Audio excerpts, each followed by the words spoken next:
Lemon update tayo. Oh, tingnan nyo. Ang laki na niya. Tingnan nyo yan ah. Oh. Di ba katuwa? Ganyan lang yung ano. Oh, ganyan lang kaliit yung puno niya. Nagtatago siya. Meron yan na nakaraan na isa pa, pero nahulog. So, I don't know. O, tingnan mo, wala pa nga siya halos tinik-tinik eh. Yan o, pero nagbunga na. Yung last time na maraming bulaklak, ito. Pero, not sure kung mabubuhay. Nahulog, gawa ng grabe yung ulan. Yun na lang yung naiwan, tsaka ito. Dalawa.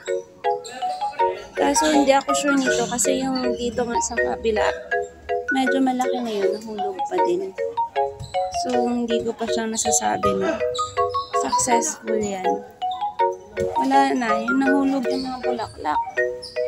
Ito wala pang bulaklak to. Doon sa loob, malaki na din yun. Dito, tingnan nyo, may bulaklak din. Yung may bulaklak yung nakaraan. Tingnan nyo. Diba? Yung may bulaklak. Yan na yung ano niya. Naliliit. So, pero hindi ko alam.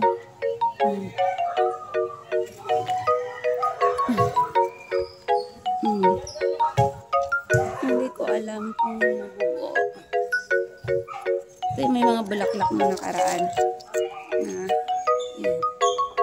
Sana mabuo. Tingnan natin nasa loob.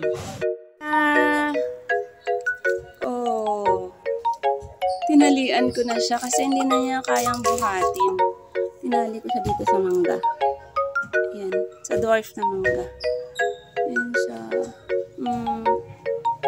Sana maging ano, sabi ng anak ko, wag daw siya hayaan na magsadsad sa lupa kasi pumapangit yung bulaklak. Ayan o. Tingnan mo, kaliit lang yan.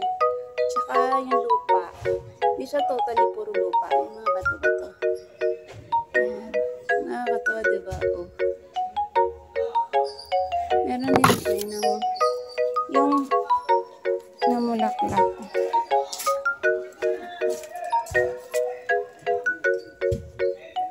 Ito. Oh. Nagtatago. Yan. Yan. Ganyan lang siya. Ganito lang siya kaliit. Yan. So, hindi ko lang sure kung mabubuo. Basta, hindi siya nakatago. Normally, yung mga hindi halos kita, yun yung nabubuo eh. So, sana mabuo. So, all in all, ilan yung may bunga? 2 sa labas, 3 sa labas. Saka 2 dito sa loob. Yung iba wala pa. Ayan. Nagagalit yung lovebird sa taas. Yan.